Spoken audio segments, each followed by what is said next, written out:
मेरा पहला बड़ा काम पूरा हो चुका था। मुझे अपनी सांस को रास्ते से हटाना था और मैंने इसे सफलता से अंजाम दिया। अगर आप जानना चाहते हैं कि मैंने कैसे अपनी सांस को ऊपर पहुंचाया, तो मेरी पिछली कहानी जरूर सुने। लेकिन अब मेरा ध्यान आगे की योजना पर था। एकांत में बैठकर मैंने अपने अगले कदम का ताना बाना बुना और हर पहलू पर गहराई से सोचा। मेरी योजना तैयार थी, लेकिन इसमें जॉन की मदद जरूरी थी। हालात ऐसे थे कि उससे मिलना या बात करना भी मुश्किल था। जॉन का ख्याल आते ही मेरे मन में भावनाओं का तूफान उठा, लेकिन मैंने खुद पर काबू रखते हुए अपने मकसद पर ध्यान केंद्रित किया। मैंने जॉन को फोन किया और बताया कि हमें उसी रात अपने प्लान को अंजाम देना है। मैंने उसे रात 11 बजे के करीब मेरे घर के आसपास गाड़ी में इंतजार करने के लिए कहा। उत्साह से भरी, मैं रात की कल्पना कर रोमांचित हो रही थी। दिन भर मैं अपने प्लान की बारीकियों पर विचार करती रही, हर कदम को दिमाग में बार बार दोहराया। रात करीब 8 बजे अनुराग लौटा। मैंने तबीयत खराब होने का बहाना बनाकर उसे जल्दी खाना खाने के लिए मना लिया। मेरे होने वाले बच्चे की बात सुनकर उसने मेरी बात मान ली और 9:30 बजे तक खाना खत्म कर लिया। जैसे ही वह हाथ धोने वॉश बेसिन गया, मैंने उसकी शराब के गिलास में 2 की जगह 3 बूंदें मिला दीं। करीब 11 बजे मेरा अंदाजा सही निकला। अनुराग झूमता हुआ बेडरूम में दाखिल हुआ और पलंग पर ढेर हो गया। उसके खर्राटों की आवाज गूंजने लगी। 5 मिनट बाद मैं उठी, अलमारी से निशा का सलवार सूट और फोन निकाला और बाथरूम में चली गई। वहां से मैंने जॉन को फोन कर 10 मिनट बाद घर के पीछे के दरवाजे पर आने को कहा। निशा का सलवार सूट पहन लिया और अपने प्लान के अनुसार खुद को तैयार किया। हर कदम सावधानी से उठाना जरूरी था। यह रात मेरे लिए निर्णायक थी। बाथरूम से बाहर निकलने से पहले मैंने खुद को शीशे में देखा। चेहरे पर एक गंभीर लेकिन संतुष्ट मुस्कान थी। अनुराग अभी भी गहरी नींद में था। उसके खर्राटे कमरे में गूंज रहे थे। मैंने अपने कदमों की आहट को दबाने की कोशिश करते हुए धीरे से दरवाजे की कुंडी खोली और बाहर निकली। जॉन कार में मेरा इंतजार कर रहा था। मैंने इशारे से उसे बताया कि सब योजना के मुताबिक चल रहा है। हम दोनों बिना समय गंवाए अगले चरण के लिए आगे बढ़े। राकेश के घर पहुंचने से पहले हमने आखिरी बार अपने प्लान की बारीकियों पर चर्चा की। मैंने उसे याद दिलाया कि हर कदम को बिना किसी गलती के अंजाम देना है। हमारे पास एक ही मौका था। ये रात मेरे जीवन का वह मोड़ थी जहां से सब कुछ बदलने वाला था। मैंने अपने दिल में दृढ़ निश्चय किया कि यह खेल अब मेरे हिसाब से चलेगा। हम दोनों राकेश के घर पहुंचे। हमने देखा राकेश और निशा बेडरूम में कुश्ती खेल रहे थे। उनको इस तरह घमसान करते हुए मैं खुद पर काबू नहीं रख पा रही थी। वो दोनों अपनी आप में मग्न थे और मैं भीतर से बेचैन और असहज पानी पानी हो रही थी।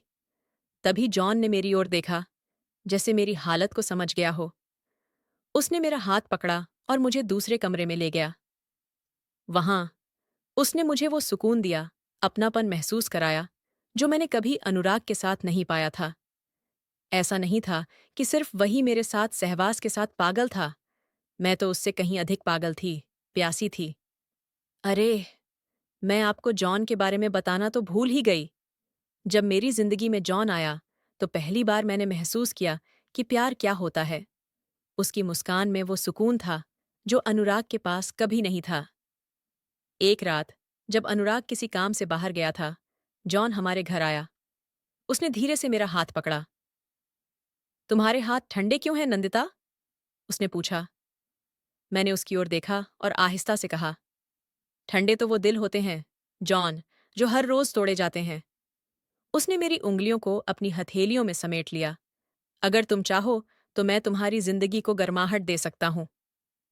उसकी बातों में एक गहराई थी, जो मेरे भीतर तक उतर गई। उसने मुझे अपनी बाहों में भर लिया। उस पल मैं सारी तकलीफें भूल गई। उसके आलिंगन में वो सुरक्षा थी, जो मैंने कभी महसूस नहीं की थी। जॉन के साथ बिताई हर रात मेरे लिए नई थी। एक बार, जब बारिश हो रही थी, हम दोनों बाहर खड़े थे। बारिश की बूंदें हमारी त्वचा पर पड़ रही थीं। उसने मेरे चेहरे पर गिरती बूंदों को अपनी उंगलियों से पोंछा। बारिश में तुम्हारा चेहरा और भी खूबसूरत लगता है, नंदिता, उसने कहा। मैंने शरारती अंदाज में जवाब दिया। तो तुम्हें सिर्फ बारिश में ही मैं खूबसूरत लगती हूँ? उसने मुझे करीब खींचा। तुम हर पल खूबसूरत लगती हो। बस इस बारिश ने तुम्हारे इस चेहरे को और भी चमका दिया है। वो मेरे करीब आया और उसकी सांसें मेरी त्वचा को छूने लगीं। उसने मेरे गीले बालों को अपने हाथों से पीछे किया और मेरे माथे को चूमा। वो पल मेरे लिए किसी सपने से कम नहीं था। हमारी रातें धीरे धीरे और भी खास होती गईं। एक बार उसने मुझे एक लाल साड़ी दी। ये तुम्हारे लिए है, तुम इसमें किसी रानी से कम नहीं लगोगी। मैंने उसे पहन लिया और वो मुझे देखता ही रह गया। तुम्हें पता है नंदिता, इस दुनिया में अगर किसी चीज को देखना बंद न किया जाए तो वो तुम हो। वो मेरे करीब आया और मेरी कमर पर अपने हाथ रखे। हमारे बीच की दूरी धीरे धीरे मिट गई। वो पल सिर्फ हमारा था। जॉन के साथ बिताए पलों में वो नयापन था जो विजय के साथ कभी नहीं था। अनुराग स्पर्श में अधिकार था, लेकिन जॉन के स्पर्श में प्यार। अनुराग के साथ हर रात एक बोझ थी, जबकि जॉन के साथ हर रात एक नई सुबह। वापस वर्तमान में आते हैं। जॉन के साथ 2 बार रासलीला करने के बाद मेरा अंग अंग थक चुका था और हमने बाहर निकलकर देखा कि निशा अपने बेडरूम में अर्धनग्न अवस्था में बिस्तर पर सो रही है और राकेश बाहर हॉल में बैठकर शराब पी रहा है। मैं अपनी कहानी यहीं रोकती हूँ।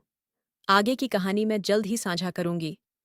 उससे पहले कृपया मेरे चैनल को सब्सक्राइब और मेरी कहानी को लाइक ज़रूर करें। आपके समर्थन और प्रोत्साहन की मुझे बहुत ज़रूरत है ताकि मैं अपनी कहानी पूरी कर सकूं।